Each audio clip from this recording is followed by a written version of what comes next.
Alright folks, welcome to another beer review. Looking like a 90s British alternative comedian today. And it's been a couple of weeks, so I thought I'd crack something open. Or crack something special open. Can't even formulate a sentence, we haven't even started the review. So we're going over to Vault City. And this is a collaboration with Nerdbrewing, and this is Kärleksmums. Probably completely butchered that, but this is basically an imperial pastry stout with chocolate, coffee, coconut, and vanilla. 12% ABV. Here it is, the winter warmer you've been craving. With rich aromas of pure mocha, this imperial stout takes inspiration from that word, which I'm not going to butcher, one of Scandinavia's most loved cakes. Nerdbrewing's Swedish stout legends have collaborated with us to create this pastry stout packed to the brim with rich flavours of smooth dark chocolate and roasted coffee. Ken Golding hops give a light bitterness to balance the sweet vanilla flavour from the pastry base and coconut shavings.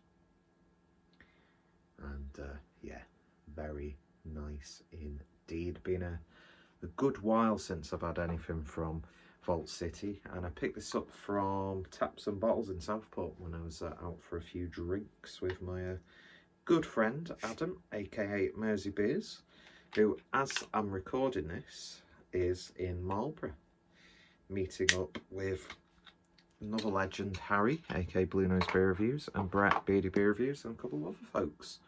Unfortunately, I couldn't get the time off work to join them, which is rather devastating, to be honest, because it would have been nice. I probably would have taken this with me, even though I think they've all tasted this by now. But yeah, so battled through COVID after coming back from London. Being the busiest period of the year for work, with it being an end of season sale. Discharged from counselling, and yeah, a little bit of overtime to get those pennies in. So I think it's fitting on a Saturday evening, because I've got nothing better to do and hardly anyone to do nothing better to do things with than treating myself to an imperial stout. And it sure looks the part. Head dissipated rather quickly. The lighting, well, my location of recording this video is terrible, but it's actually got a really nice sort of like 70s in-camera effect going on there off the light. But yeah, looks really nice in this teku. Pretty much jet black with a really dark intense head, or the remnants of a head around the rim.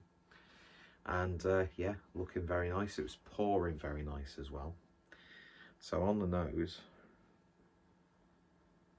oh man, it just smells like a cake. I'm not too sure what this specific cake is like that it's inspired by, but if it's got coffee, vanilla and coconut and chocolate, then it sounds like a damn good cake to me.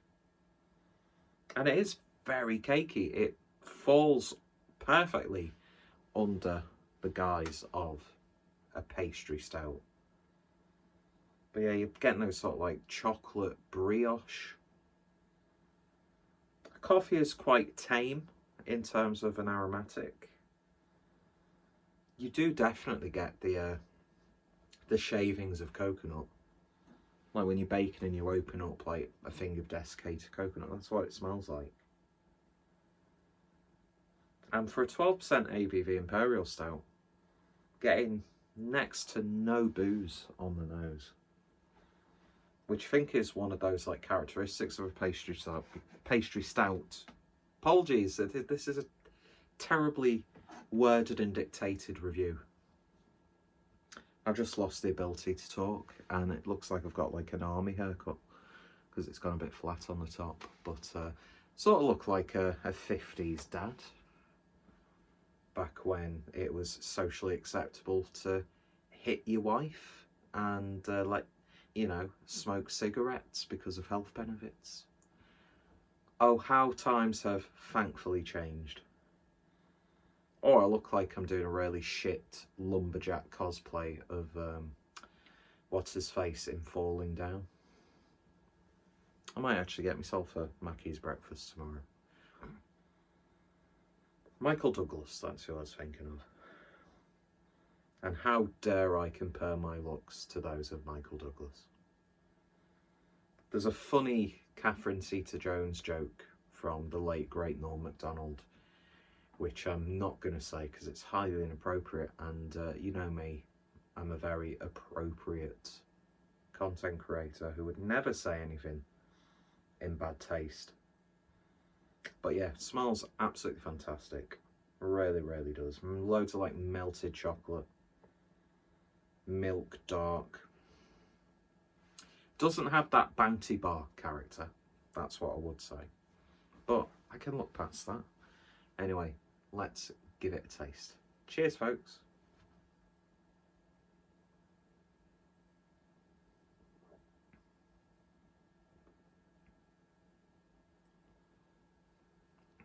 Oh.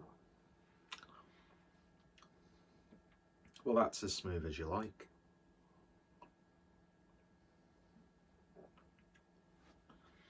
It's not got the thickest or gloopiest of mouthfeels, but it is so velvety smooth.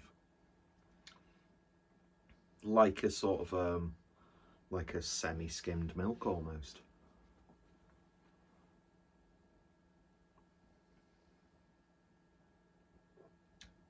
Not sure, because I have had the bottle for a little while, but not sure how long this beer's been out for. So there could be a chance that flavours may have slightly dissipated. But that being said, it just tastes absolutely wonderful. And I must be, you know, dreaming, because it's actually an Imperial Stout at 12% that feels like a stout at 12%. Real warmth, you know, as you talk, it like comes up in your gullet. Is that your gullet? I don't know. Do you think with how I've treated this body, I'd know anything about bodies? That's a really weird thing to say.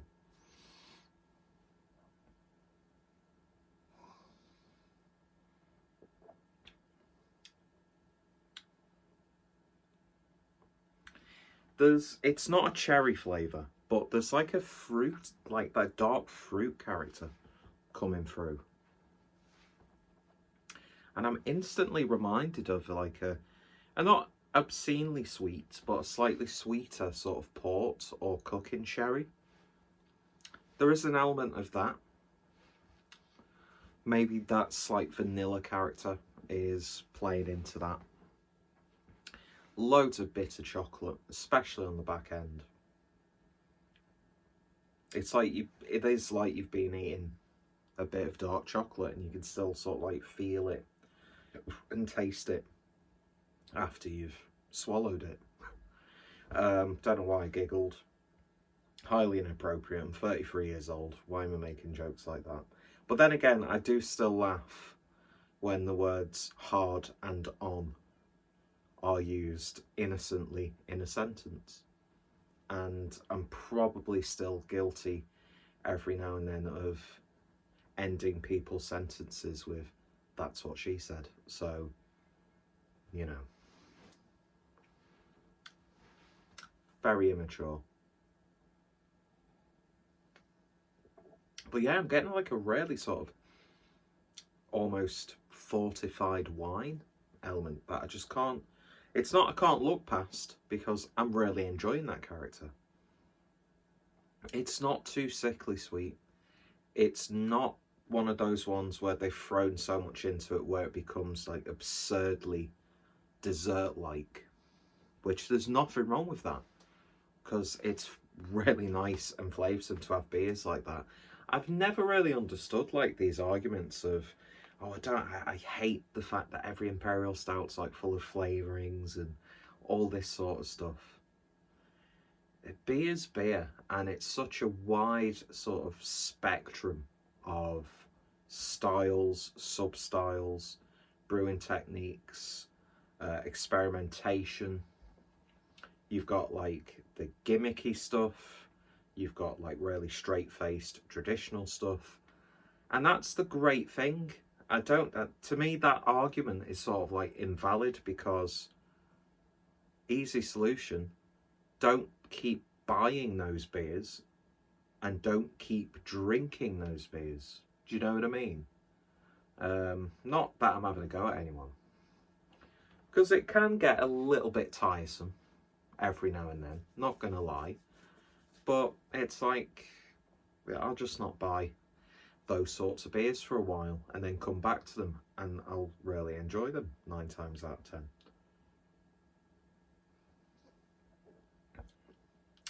There is sort of like a generic coffee flavour, but I don't mean generic as in boring. It's just, it's got coffee flavour, nondescript, nice, subtle coffee flavour.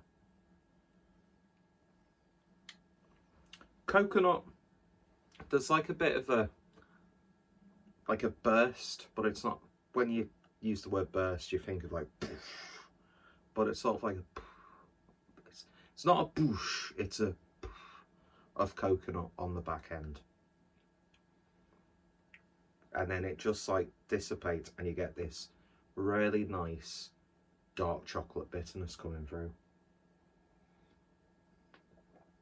And if you're getting bored of pastry stouts because of all the adjuncts and how, you know, obscene they can be, this definitely, I mean, just look at how that pours.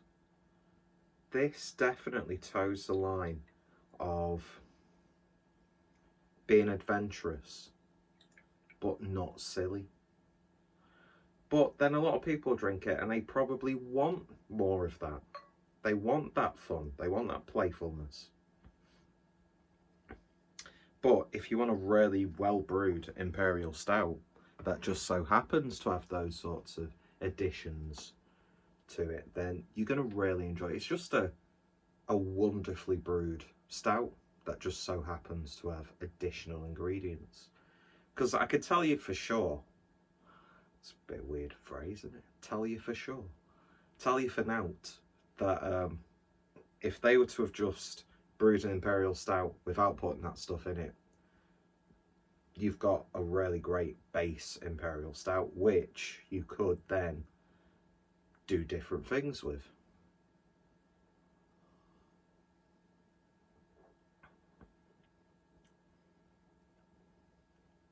But yeah, that's absolutely spot on. I mean, is it like mind-blowingly amazing, the best thing you've ever drank in your life? Probably not. But then again, it probably is. But because I've not really been drinking too many beers like this as of late, it's just so nice and refreshing to get those characters. It's getting a little bit cooler, even though we're in the tail, well, more than tail end, or like this penultimate day of July as I'm recording this. It's getting a bit cooler, but you know me, I don't think it'd be recommended at all, but I could drink and I don't know why I would ever, with my skin complexion being that part of the world, but this is my 90s comedian, alternative British comedian routine, who just so happens to do a sort of a skit on people who like beer. But if I was like a middle to upper class comedian, then I'd be making jokes about lower class people who like beer. But what the fuck am I talking about? I don't know. But yeah, back to the point I was very clumsily trying to make to sort of put out this fake idea that I'm a witty individual. I'm very pretentious. I've come to the conclusion I'm poncy, I'm pretentious, a little bit snobby when I shouldn't really be. But yeah, I would happily drink a really nice Imperial Stout in the Sahara Desert, and I would happily have a really hazy, juicy, fruity IPA ice cold in the Antarctic. I don't think, for me personally, unless I'm like really in the mood for it, I don't think temperature or time of the year really affects my drinking habits. I mean, of course, I'm going to get more lagers in summer. I'm going to get more pales, IPAs, maybe the odd sour here and there, but I'm not really into sours at the moment. It's a long story, but there's no story to it. It's just I'm not really in the mood for sours as of late. But yeah, it's like season, temperature, time really means nothing to me when I'm drinking beer. You know, it could be the hottest day of the year and I'd probably look at what I've got and think, oh, really want to open you tonight. And that's a really terrible sounding chat up line, isn't it? Don't think you could get away with saying that in a nightclub. But first of all, person probably wouldn't hear you in the first place because nightclubs are so loud. But I think this alternative 90s British comedian routine is going quite well. Yeah. I wouldn't say I'm quite Stuart Lee or Richard Herring sort of territory as of yet, but you know, it's one of those things, isn't it, really? Although I really wouldn't have gone too far in my career in the comedy circuit, although probably worked hard for quite a few years, I'd still probably in the 90s, you know, get a Channel 4 late night comedy sort of show commissioned. But yeah, back to the review, and I'll talk to you later. But does that annoy people when I do shit like that? And if it does, I'll continue to do it, and I'll do it even more. But this is why I need friends. But yeah, this is absolutely fantastic. Beautiful, absolutely beautiful. Whether it's relatively fresh upon purchase, then just a damn good tasting Imperial Stout, or if it's, excuse me, aged slightly, then it ages very well like a fine wine, like me. I mean, I'm 33 years old, yet I look like I'm in my early 20s, and I've got a brother who's in his mid-20s, and a lot of people say I look younger than him. But that being said, in maybe just a few years' time, that could all change. Anyway. But no, this is fantastic. It really, really is. And I'm very glad that I opened it tonight because I'm proper in the mood for it. I mean, it's better than drinking that Scottish stuff, isn't it, really? They've been there a long time. Don't make the mistake of asking someone who doesn't really know beer to pick you some beer up. To be fair, for an alcohol-free beer, it's not too bad. But give me something like this any day. And I really do need to drink a lot more Vault City. Biggest reason why, because when I was at the London Craft Beer Festival, one of the guys from Vault City, on the very few occasions that this happens, recognised me, and a battery message has come up, so I'm not sure if that's completely thrown the video out of sync or if the sound's cut off. I don't know. It's probably better for you at home if you're you might not be home, might be travelling. Don't know why you'd be wanting to waste your train journey watching me. Well, mind you, trains aren't really running at the moment. Which, by the way, can we just say that with the fact that, no, we're not going to get into a political side of things, but yeah. Anyway, so I was at the London Craft Beer Festival. So tell the story many times. It always gets a laugh, you know. But yeah, I went to London Craft. Why did I do that? As if I was trying to remember. I clearly said I went to London Craft Beer Festival before I did that. Don't know why I do things like that. It's like when you've not really heard what someone said and you just go, oh yeah, yeah, yeah. But which that's ended very awkwardly quite a few times. Which you know, I have anyway. Yeah, so I was at London Craft Beer Festival. Guy from Vault City comes over to me. It was at the end of the last day. This was before I realised I'd lost my wallet. I was a little bit pissed. And he said, oh, yeah, clueless drinker. Yeah, no. Shush. But and he said, oh, have you tried any of our beers over these past few days? I hadn't, and I said no, and I felt like an absolute twat.